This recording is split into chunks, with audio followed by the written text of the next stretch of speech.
I thought that it was important to talk today to you because the session's just about over. We've got one more day. We go back the day after tomorrow, and it's what's called sine die, which is the last day of the session. And generally, that is pretty undramatic, but since I've come to the legislature, and it's not my fault, it's just a fact, that it always ends up being, it's been pretty contentious, because with all the vetoes and the veto overrides last year, and this year also with redistricting, we did not know how long we were going to be in session here when we came back. But the Kansas Supreme Court has approved both the congressional and the state house, state senate, and school board maps. So those are going to go, those are now the districts, so we don't have any more map drawing to do. So we're going to go back day after tomorrow for one day. We've got a couple of vetoes to consider, and I can answer questions about them if you got any questions, but it's just that one day. We're pretty much done. And so this is a great point to catch you up on what happened during the session. I'm going to talk for about 30 or 40 minutes, just some stuff that I think is really important, big updates on stuff, and then I'm going to stop and answer questions for another 20 minutes, 20, 30 minutes, depending on when I stop gabbing. And if you've got a question, you don't think it's germane to the whole group, or if you are embarrassed to ask a question in front of everybody, I'm going to have a time afterwards, about a half hour. We cannot leave until all the donuts and coffee are gone. So we're all trapped in this room anyways, and I'll be hanging out if you have any questions that you'd like me to answer. So first thing I want to talk about, because it's deeply important to me, is standing with those who protect us. Our first responders, our police, our corrections officers, but especially our veterans and our service members. I say especially because today is Armed Forces Day. And so I felt like it was appropriate that today I talk about veterans issues and what we've done this session on veterans issues. And I'm going to keep kind of pointing this way because Representative Tim Johnson, who now, after redistricting, has a piece of Leavenworth, but also Baser and out in the county, he's on the Veterans Committee with me, and he was a big part of getting a lot of these things done. So when I'm going like this, it's because he's been in the fight with me. I want to talk about a couple bills that we did pass, and then I want to talk a little bit about what's left to do. A couple, we're on the Veterans Committee together, me and Representative Johnson, and me and Representative Neely, who represents Tonganoxie and some other areas of the county, are on the Transportation Committee together. And so a bunch of stuff has happened with transportation and veterans issues. The first is Representative French, who represents Lansing and some areas south and west of there. He sponsored a bill. If you're a veteran, you know what I'm talking about, but it kind of drives you nuts. Every time you go to the DMV or to the county treasurer's office, you have to bring a ton of paperwork to show that you are a veteran, right? You have your DD-214. I don't know about the other veterans in the room, but I don't walk around my DD-214 in my wallet. But what Representative French's bill did is if you show your DD-214 to get it on your license plate that you're a veteran, or if you show a veteran's ID, a retiree ID, a VA disabled veteran's ID, that will count to show that you're a veteran when you go to get your plates at the treasurer's office. So now you don't have to show your DD-214 at both places. You just have to show it once when you go to get your license if you want the veteran's insignia. And you don't have to show it at all if you've got a retiree ID or a disabled veteran's ID.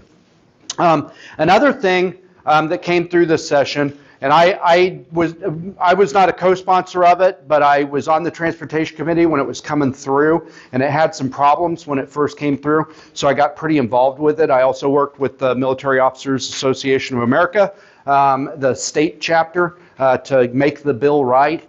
It is a problem. So if you go to the VA hospital here in town or in Wichita or in Topeka, there's all these handicap spots, right?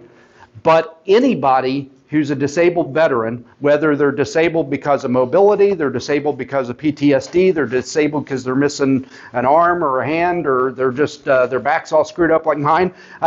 Everybody would get, if they went to get a disabled veterans tag, they got the handicap tag with the international symbol for handicap, and they could park in any handicap spot.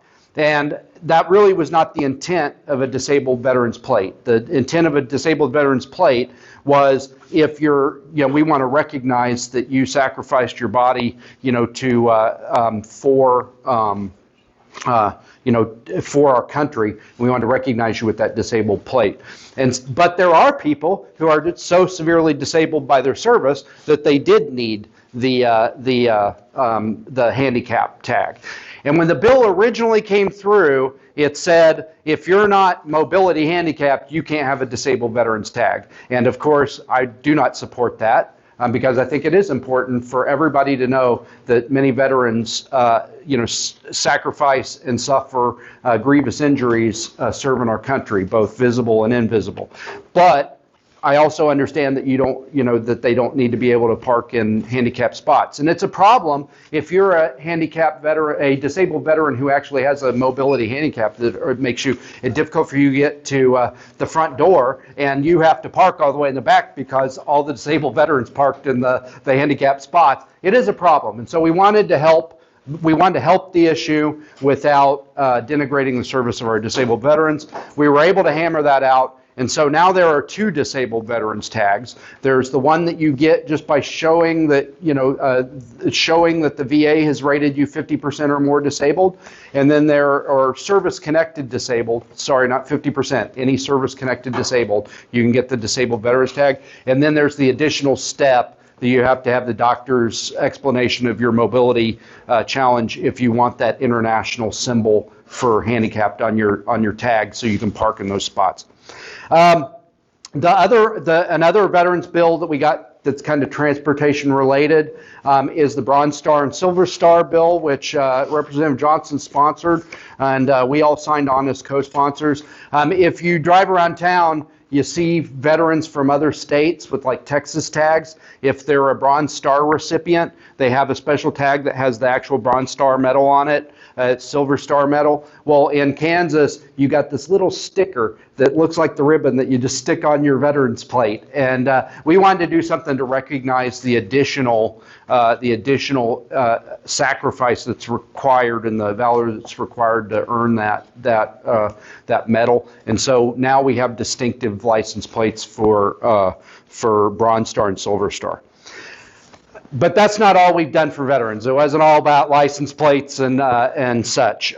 One big one, if in the state of Kansas, there is a law.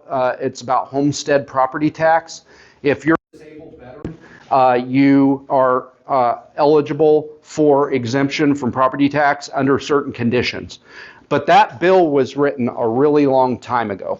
And the Biden economy has caught up with us, and houses cost a lot more, and incomes and wages are going up. And so what the bill now, basically what it did is it raised the price of a house that could be exempt to $350,000. It used to be like $100,000 or some very small number.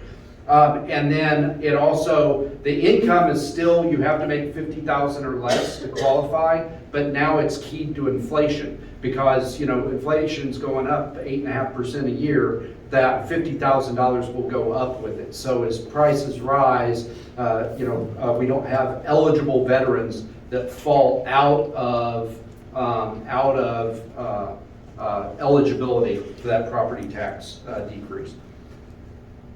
A question I get quite a bit is, well, what about the rest of us? Well, first of all, that's also for 65 or older. That was added this year as part of the property tax bill. So 65 or older, $350,000 or less house, $50,000 or less income is also eligible now for that property tax. So we did that. And I'll talk a little bit if we have time at the end about some other things that we did for other folks. But I get asked, well, why veterans? Well, first of all, veterans, veterans sacrificed for our nation, and I think that we owe them a debt we can never really pay. Plus, I represent a ton of veterans. I mean, there are a ton of veterans in this district. I actually have more veterans now because I've got all of Fort Leavenworth in my district after redistricting. But also, we want those folks to stay here. You know, there's a huge amount of talent that comes through Fort Leavenworth every year. I mean, just some of the brightest and the best in the Army come through our post every year. We've got the Command General Staff College, the top half of promotable captains become majors. It used to be majors, now they start as captains, come through Fort Leavenworth every year.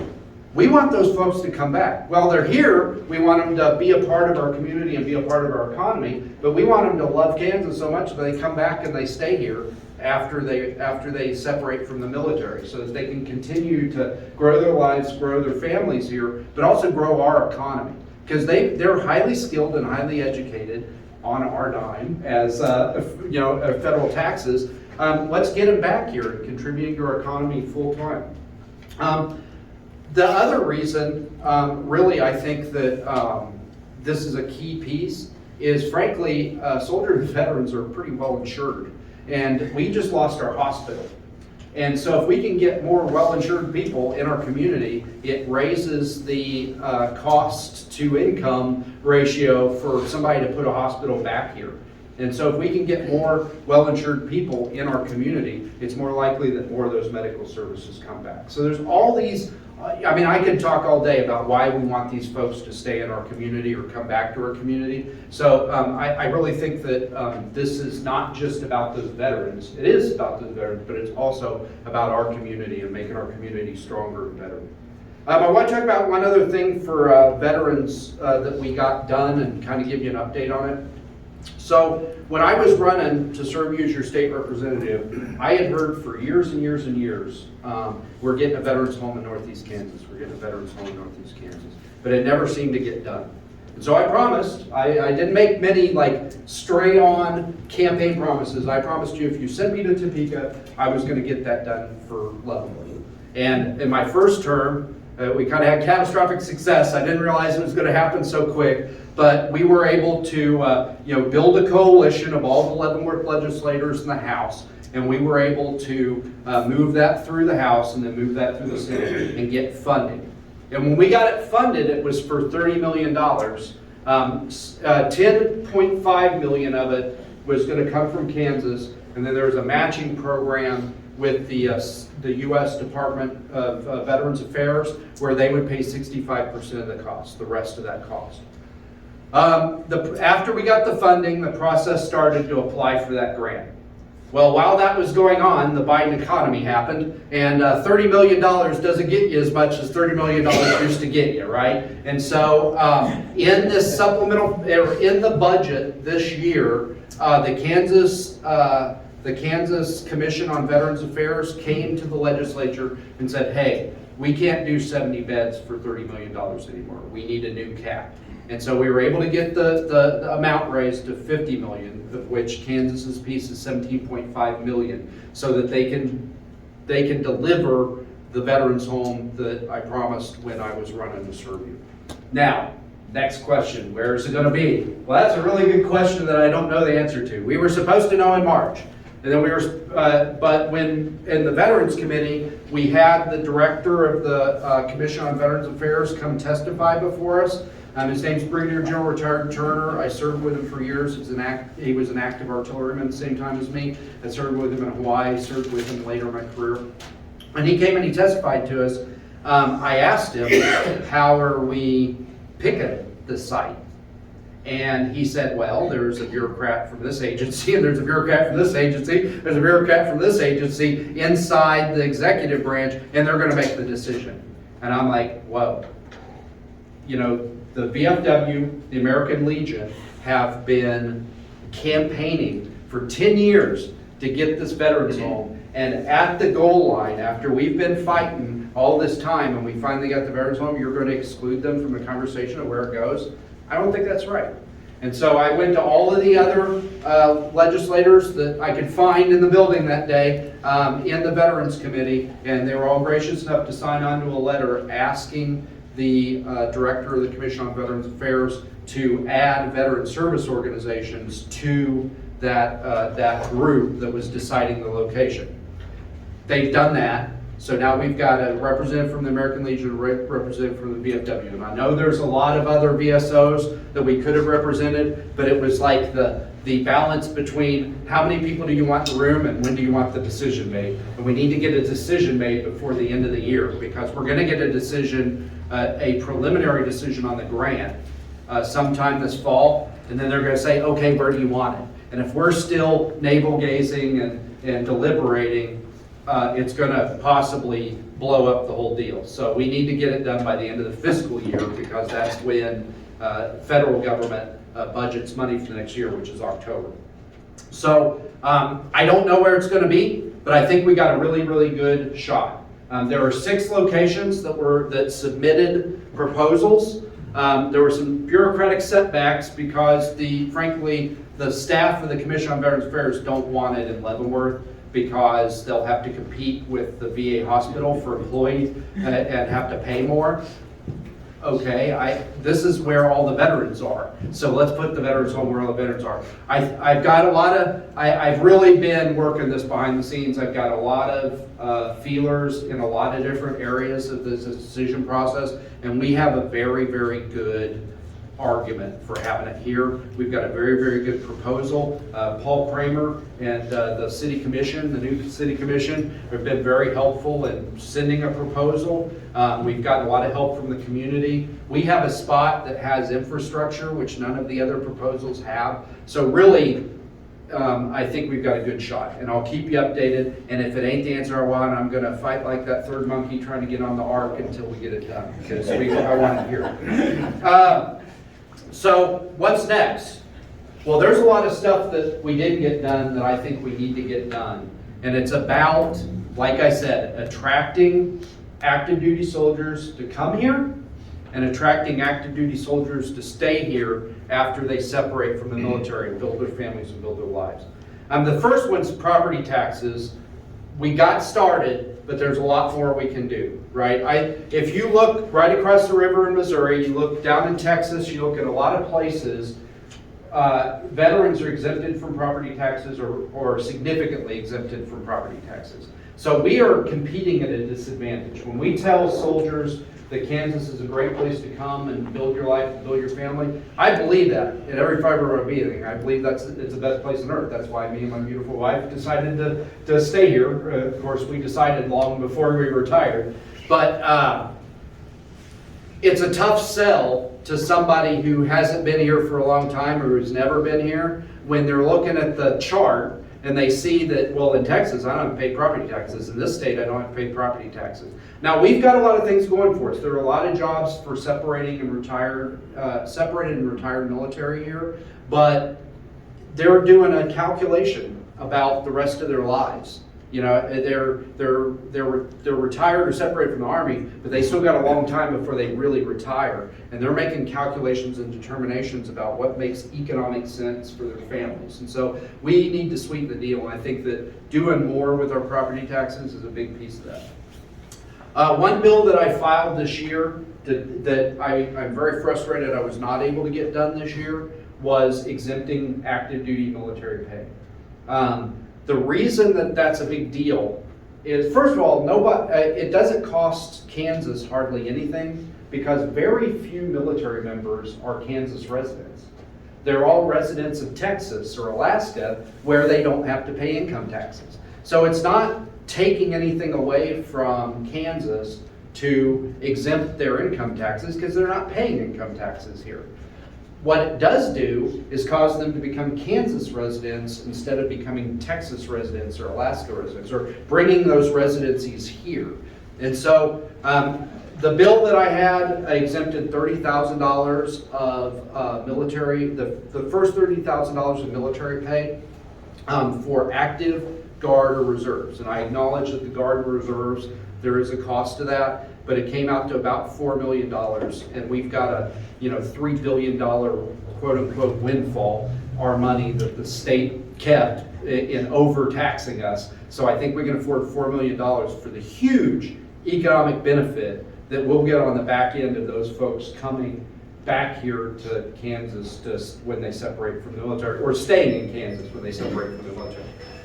When I got a good question a lot of times, why only 30,000? That's not as good as Texas or Oklahoma. And a lot of it was what I thought I could get in the environment of an election year. Well, you know what? If you send me back to Topeka, next year ain't an election year.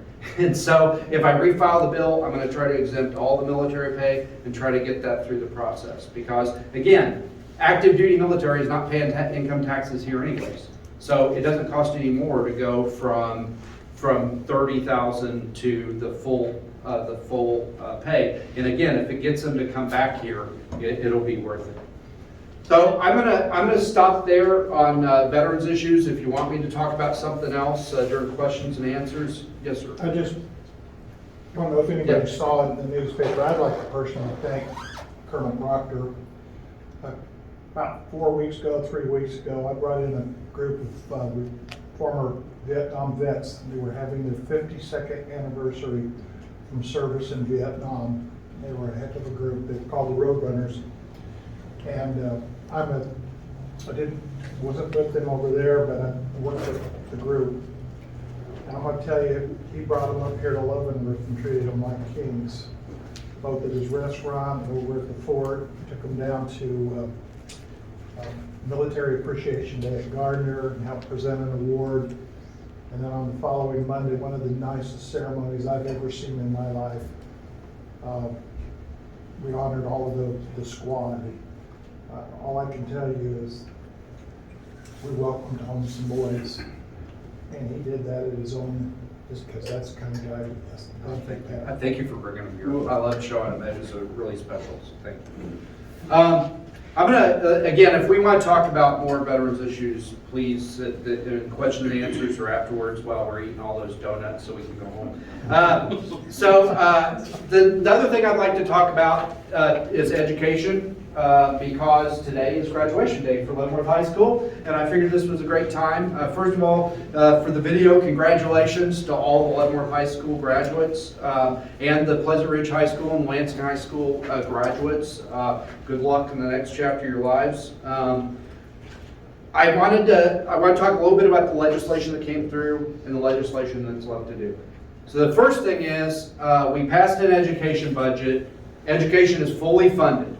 We exceeded Gannon. You know, Gannon is the Supreme Court decision that happened before I came here to the legislature that said that we had to give so much extra per year. Well, we exceeded that number. So we've exceeded the fully funded level.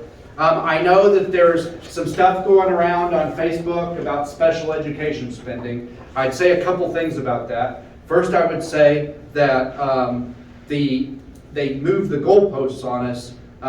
If you look at what we were spending and what we are spending now, we're spending more, and so they moved the goalposts so you're not spending enough. Second thing I'd say is the governor had a press release right after she signed the education bill that said we fully funded education. She didn't say anything about special education. She signed the bill. It met all of the requirements that she gave us for education spending. So, she agrees with 2 branches of government, I guess 3 branches of government, all agree that we fully funded education this year. The next thing I'd say is there are a lot of great things in there. The first one is open enrollment. I'll just tell you where I sit on this education thing. I believe that no matter where you live, no matter who your parents are, no matter what color you are, no matter what sex you are, you deserve a world-class education. That is an agreement that goes back to the founding of our country. We believe that a citizenry, to be free, had to be well-informed and well-educated in order for our republic to work correctly. And so I am zealous on that. I know that there are people all over the map on education spending, but I am zealous on that. Okay, and I'm an educator. I teach at Wichita State when I'm not in the legislature and I'm not working for my wife. And I'm in Wichita teaching the Homeland Security program. I teach Homeland Security and history. And I get the product of the K through 12 education system. So I am deeply invested in making sure that the kids that I'm getting out of high school to educate in higher education come to school college ready. Now, I'll just be frank with you right now, they ain't. I teach, you know, I have a writing requirement in every class that I do. My final exam is an essay, a research paper, and I do that because a lot of times I am the first person to ever explain to them that a sentence has a noun and a verb and maybe an object if you're sexy. That all the sentences in the paragraph should generally be about the same thing. I sit down with kids on that, students on that, because I'm catching them up, frankly. I'm catching them up stuff that they're not getting in school, or they're not, they're being exposed to it, but they're not learning it in school. So the proof is in the pudding, as they say. We're graduating too many kids that aren't workforce or college ready. Another thing that was in the education spending bill was this at-risk kids scholarship program. We've got I'd like to go further. I'd like to help families that can't afford it, but the right choice for their kid is a school outside the public school system. I'd like to help them do that for their kids because, like I said, every kid deserves a world-class education, and if they can't get it in their public school because it's not the right fit for their kid, we need to help them get the education that's right for their kid. The whole legislature doesn't feel that way, and I'm one vote of 125. So we got to work on what we can get, and I think a good thing that we've got in our budget this year is this at-risk kids scholarship program. If you've got a kid that meets certain criteria, including income criteria, their parents can get a scholarship to take their kid to a alternative education system, like a parochial school or a charter school or something like that. So that's in the budget. I said charter school, I apologize. A parochial school or a non-denominational or a non-religious private school. They can get the scholarship to do that. It's not school choice for everybody. We're not gutting the public school system. We're just for those at-risk kids that are not succeeding in our public education system. We're giving their parents some options to make sure they get that world-class education that they deserve. Another big one, I talked about this on Facebook the other day. It barely got any press at all. I'm frustrated. So there was a law in the state of Kansas that I'm going to leave time for questions. So I'm not getting tired of you. So there was a law in the state of Kansas that if a school got federal impact aid, they would get 70% less for that kid from the state. Maybe 65 or 70 or 60%. I don't remember the exact number off the top of my head. But basically, the school was being punished for that kid by receiving less money from the state because they were getting federal impact aid from the federal government. What is impact? Okay, so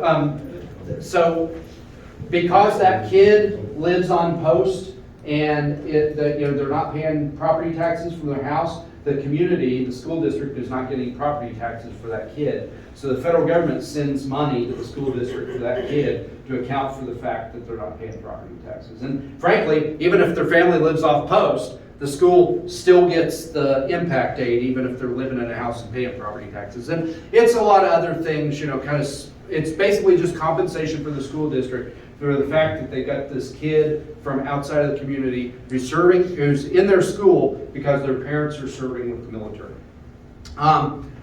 We were able, that's bad for our school system to the tune of about $13 million. In Leavenworth, Fort Leavenworth, Pleasant Ridge School District, they're losing about $13 million every year of state money because they get that federal impact aid, so they don't get as much for those kids. So it's a big deal for our school district, but it's also our school districts, but it's also a big deal for the whole state. Because when the U.S. Army is looking for a new place to put a UAV unit, or Space Command is looking for a place to put their headquarters, which they were, which we lost that opportunity, or any other military service is looking for a place to put an installation or more units and soldiers or service members, they look at a chart. Just like I was telling you earlier, the service members separating are looking at what each state offers. The federal government, the Department of Defense, is looking at what each state does for veterans and does for the military, or what they take away. And we were the only state in the union that was still clawing back federal impact aid. So it was a huge black mark for the state. And if you're thinking, well, big deal, we've already got Army and Air Force here, $6 billion in money to the greater Kansas City area from that post right there. That's just that post there. There's also McConnell, there's also Fort Riley and other military installations, Active Guard and Reserve here in the state. That's a huge chunk of the GDP for the state of Kansas is coming from the military money, not just the paychecks of the soldiers, but all the investments in infrastructure, all the people that take their money that they earn in the military and spend it in our communities. It's a huge economic impact. So the last thing we want to do is signal to the Department of Defense that we don't really want more of you here by clawing back 70% of the school money for all those kids. So that in the school budget, that statute has been repealed. So now the state of Kansas is not clawing back education money for those military kids. And like I said, that's a $13 million in additional education spending here in our area for all of those military kids that we weren't getting before. So there's some things that we didn't get done that I want to get done, that I'm hoping that we're going to get done in the next session. The first one is the Parents' Bill of Rights. I've talked about this quite a bit over the session. I got some new faces here, some not so new faces. What I would really like is for there to be clear-cut requirements that says that a school has to do certain things to make sure that parents can see what their kids are learning in school, and that there's a stepwise process where parents can challenge material and have it taken out of the curriculum, or if surveys that their kids are getting, they get to see those, and if they object, they can get those taken out of the curriculum. A way for them to redress their grievances to the government, to the school board that is entrusted with their kids. That is not the bill that we ended up passing, because I'm one person of 125. The bill that we passed was the most benign compromise language to get at the intent while maintaining local control, keeping the how we do it in the hands of local school boards all over the state.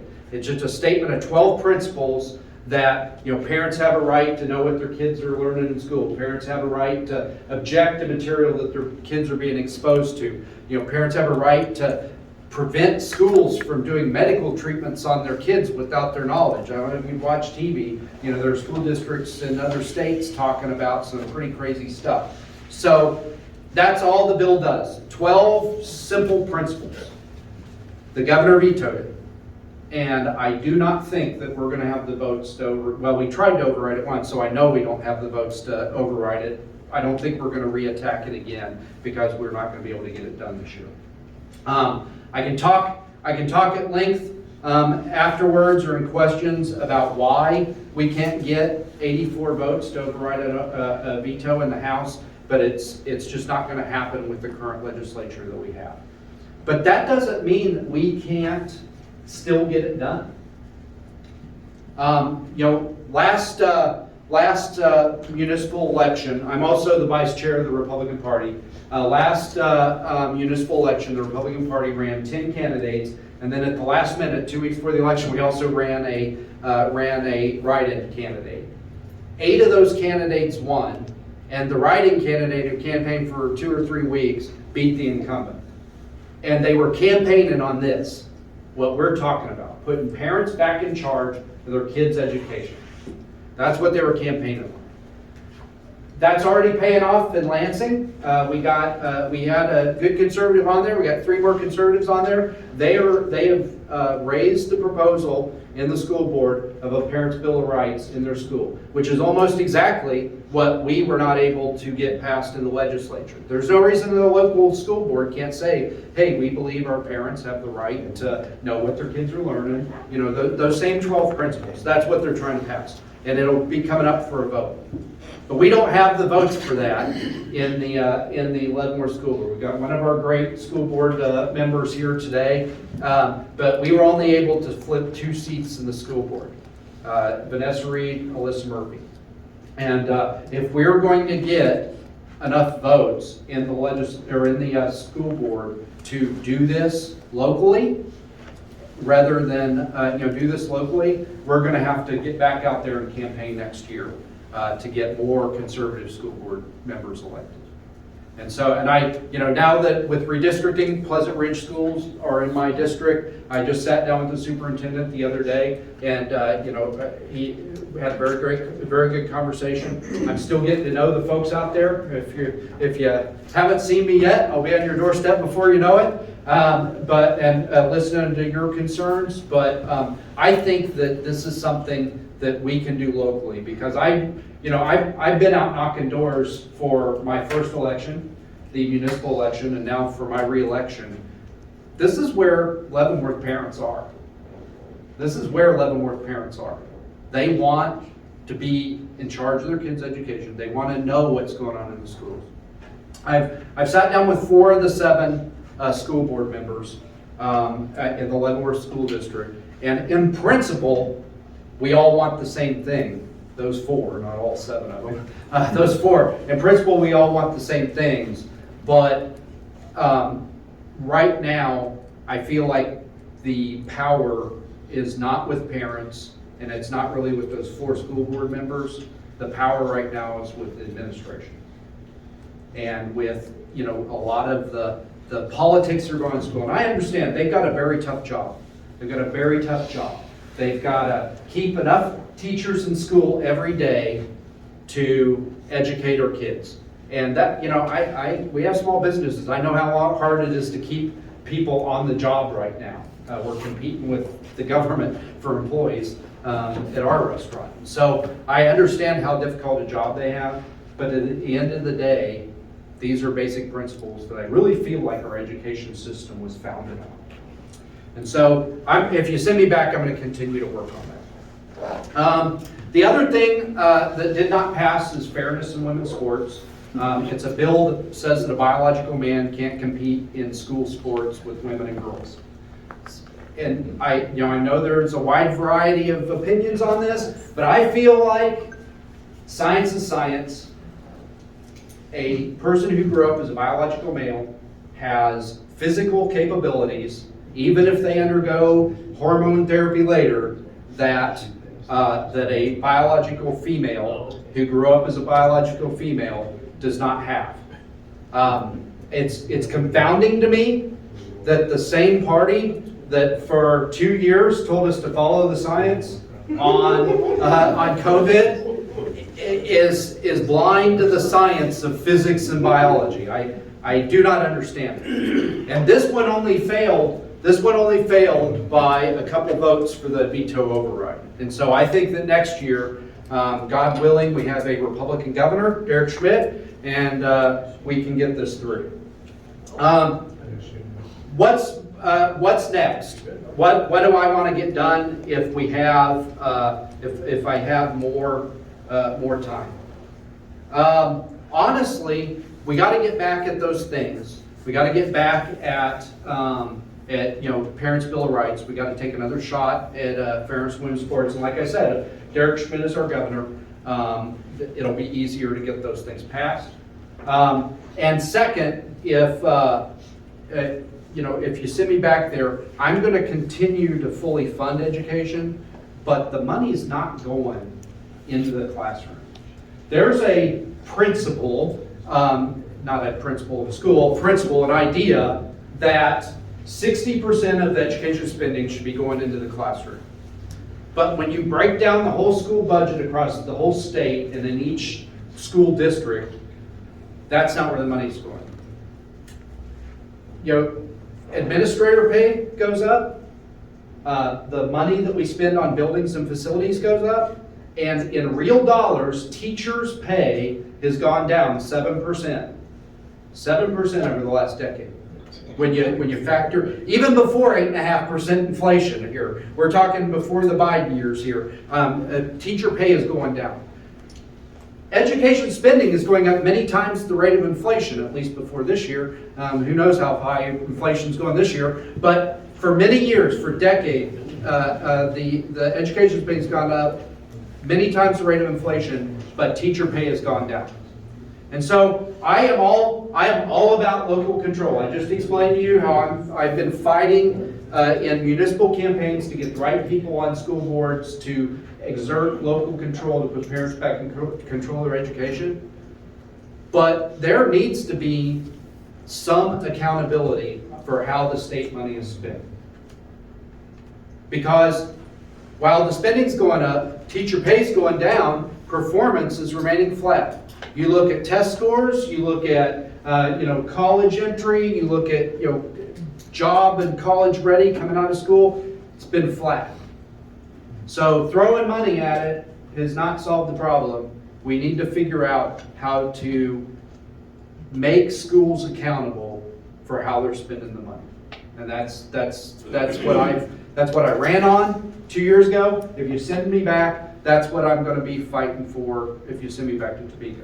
And so I've got some people raising hands, and I'm 5 minutes over where I wanted to be, so I'm going to answer questions. So go ahead, Ron. Something on a different level. I've been in the substance abuse industry for 35 plus years. I know that at the last meeting that we had with the women Republican thing, they had 2 people running for governor that are dead set against passing a marijuana bill. Yeah. We're actually running for Attorney General. Yeah, right, I apologize. Yeah. And Mr. Schmidt has also said that we have more of a problem with DUIs and alcoholism and more of a problem with people going across the border to get millions in taxes that we're losing. What's your position on I am so glad you asked that, Ron. I'm so glad you asked that. Because there's a lot of disinformation about what Pat Proctor believes on legalization of marijuana. Mm-hmm. Okay, a lot out there. So I'm going to set it very clearly before you. Okay? This session, or this last session, not this session, this last session, last year, a bill came before the House to legalize marijuana for medical use. Okay? I have the deepest possible compassion for folks that are suffering from medical conditions that could be solved by medicinal marijuana. You see the news stories about kids that have 100 seizures a day, and when they when they're given medical marijuana, it helps with that condition. I want those parents and those kids to have access. And there are a lot of other, that's just one example, cancer patients that are starving to death because they can't hold down food. With marijuana, they're able to eat and hold down food and put on weight so that their body can fight the cancer. I want them to have access to that. I want them, for the camera, to have access to that. There were 2 proposals that came before the House that I voted for. The first, those people who need that medical access could get a letter from their doctor and they would be exempt from enforcement of marijuana laws. If they were found with it in possession, it was in their house, it was wherever, doctor's note, from a doctor who is licensed to practice in the state of Kansas, certifying that they have a medical need, they would not be arrested, would not be tried. They are exempt from the laws. Got shut down. And I'm going to talk about in a second why. Got shut down in the legislature. No, did not get enough votes. Second proposal came before us. You can grow it in the state, you can sell it in the state, but it has to be dispensed by a pharmacy through a doctor's prescription. Pat Proctor voted for that. Because I do. I have deep compassion for people with a real medical need for it. No, did not happen. Legislature did not pass it. The bill that we were presented with was from the big pot industry. You know, which it is an industry. It's a multi-billion-dollar industry. It's in over 40 states. I think it's over 40 states in the nation, and they've been playing this game in every legislature in the country. Now, I'll tell you what the game is. We don't want it legal at the national level because then the feds will be able to regulate it and they'll be able to see where the money's going. We want every state to pass it in violation of federal law, and then we will be making enough money. They're already making enough money. They will make enough money that they can, throw the legislature around like a rag doll and tell them what they want the exact regulations to be, because it's such a huge industry. It's monstrous. You don't think something like that would happen? Let me give you another example. We had sports gambling come before the legislature this time. The casinos wrote the bill. You're asking, well, wait a second, casinos, didn't we vote to put them in our state? Well, yes, we did. When you go into a casino in the state of Kansas, that slot machine, the casino doesn't own that slot machine, you do. The state of Kansas owns all the gambling devices, and we have given the casinos, these companies, a contract to run the casinos. And they're getting fabulously wealthy, and we're getting scraps of what they're making. And so now they got so much money that they can whip us around like a rag doll. The tail is wagging the dog, and now they're telling us we want sports gambling. If sports gambling were, I'm not a big gambling fan, but if sports gambling were in the casinos, I would have voted for it. I would have liked it. But I said, you know what? A lot of Kansans want it. If they want to gamble, they're already in the casino, whether they're gambling on a sports game or they're pulling a one-armed bandit, they're in the casino. That's not the bill that we got. The bill that we got, I don't have my cell phone on me, and this is the casino. And by the way, it passed. This is the casino now. There's an app on everybody's phone, and they can gamble 24/7. So, the lottery, I'm sorry, this is a really long answer to your question, but I'm glad you asked it. I've been waiting to talk about this. When the lottery came to Kansas, the average Kansan was gambling $100 a year.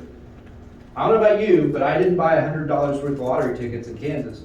That weight is being disproportionately borne by the 65,000 gambling addicts in the state of Kansas. When the casinos opened, the number went up to 650 a year per person in the state of Kansas. How about you? I haven't set foot in a casino this year. And if you did, good for you, but I bet you didn't spend $650. That 65,000 gambling addicts, they're the ones spending the huge, vast amount of that. They think that if the casinos get up and running, they're looking at $50 million, if sports gambling gets up and running on all our phones, they're looking at $50 million in additional gambling revenue. That ain't going to be you and me. That's going to be those 65,000 gambling addicts. It's going to just destroy them. I mean, right now, there's at least the physical limitation that they have to physically go to a casino to gamble, but they're going to be able to gamble on their phone 24/7. 24/7. It's going to be a huge problem. You want to know how much the state of Kansas is going to get for that? $1 million to $5 million of tax revenue. Out of $42,500,000. There you go. So, let's go back to where we started, which is marijuana. The big pot industry doesn't want people to just be able to grow a plant in their backyard for their child, or be able to buy it across state lines and bring it for their child, or just have it with and be exempt from the marijuana laws. They don't want it to be dispensed in pharmacies. They want grow houses, not farms, grow houses. houses growing pot in our neighborhoods, and they want dispensaries where the pot can be sold. Why do you think they want that? They control it. They want it so they can control it, and they want it so that next year, just like is happening right now in Missouri, they can come back and say, well, everybody's doing it. There's like 100,000 people that are already buying it. Let's just make it legal for recreational. It's what they've done in every single state. And, I took a lot of grief because I got on the House floor and I talked about this, and then I got misquoted. So I'm going to say it again for the cheap seats because I got the camera here and I can put it on Facebook and it can't be doctored by anybody else. I have been to Colorado and I have seen what has happened to Colorado with legalization. And anybody else been to Colorado since they legalized pot? Okay, so give me an amen if you've seen what I've seen. I went to Colorado Springs for an Army exercise, one of my last Army exercises before I retired. I had heard so many things. Colorado Springs was where every guy in the Army, except for Hawaii, wanted to go, right? Everybody tried to get stationed there, right? When people got stationed there, they'd like chain themselves to their desk and not let anybody drag them out of Colorado Springs. So I was looking forward to seeing what all the hubbub was about. I got there. It is a nice town, but I go to my hotel, I check in, I go to my room, and the hotel's in a nice neighborhood. I mean, there's really nice shopping center and everything. And I open my curtains, and there's a shipping container out behind the parking lot. And there's people, like homeless looking people, walking in and out of the shipping container and hanging around the shipping container all day. And so I go to the counter, and I ask the lady, what's going on? What's up the ship? Oh yeah, those are heroin addicts. Like what? Yeah, those are heroin addicts. It's everywhere. Ever since, and she said this is not me making it up. She said, ever since we legalized pot, heroin is everywhere. And then I started driving around. The number of panhandlers, and that's just one spot. I know a lot of people who've lived in Colorado who've moved out of Colorado since legalization. I talked to Sheriff Dedeke about before we got the bill, before I was in the legislature. I asked him the question about, hey, should we legalize here?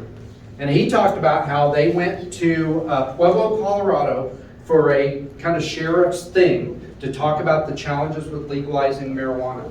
And they have, part of the Colorado bill says that you can grow 5 plants in your house without, it's not illegal. You can grow 5 plants in your house. Well, since they passed the law, the cartels, the Mexican cartels, have started buying up disadvantaged neighborhoods in economically disadvantaged towns, and they buy up the neighborhoods and they turn the houses into hydroponic farms, and they grow like 5 mega monster dinosaur plants per house. And they have like somebody live there as a renter, right? Because they own the whole neighborhood. They have somebody live there as a renter, so it's legal.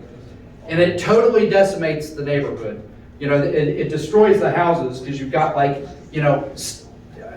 humidity and stuff rotting the house from the inside out. And when the house is like falling down, when all the houses are falling down, they just move on like locusts to the next town. Grow houses.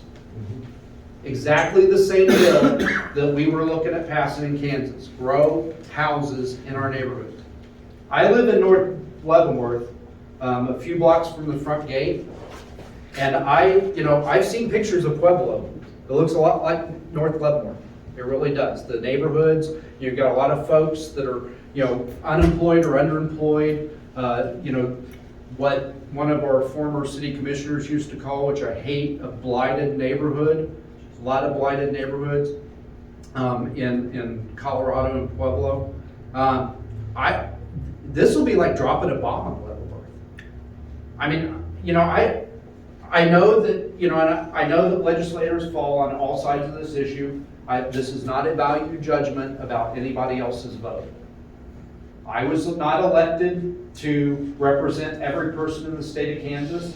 I definitely wasn't elected to represent the marijuana industry. There ain't no normal donations in my campaign finance account. I was elected to represent you, my neighbors, and I'm telling you, with every fiber of my being, that big marijuana bill, that huge mega bill that they want us to pass, that passed the House and would have passed the Senate if it had been brought up, but the President of the Senate refused to bring it up, thank God in my mind, that's not the way to do it. Again, I'm gonna go right back where I started. I have the deepest compassion for those folks who would be helped by marijuana because they have legitimate medical conditions that they need to treat.